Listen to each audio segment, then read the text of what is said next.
বেশি প্রত্যাশা করতে যাবেন না, লোভী হবেন না। লোভ আপনার সুখ কেড়ে নিবে। লোভী কখনো সুখী হয় না। লোভীর পকেট কখনো ভরে না, যতদিন এটা ভরবে না। লোভী হব আমরা না।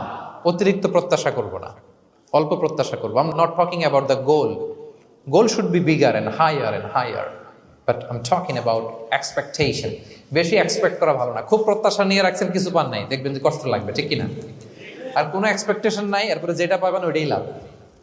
যেটা পাবেন ওইটাতেই ভাল লাগে, সুখ লাগে।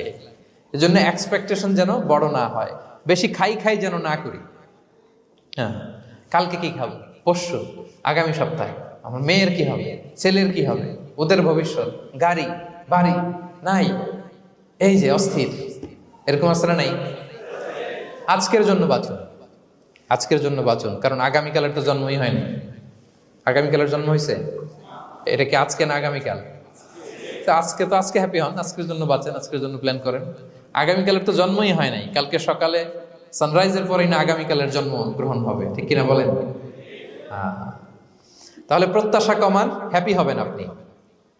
ইমাম গাজালি রাহিমাহুল্লাহ একটা চমৎকার কথা বলতেন। উনি বলতেন, তোমার রিজিকে যা আছে এটা 2 পাহাড়ের মাঝখানে থাকলেও এটা তুমি পাবা।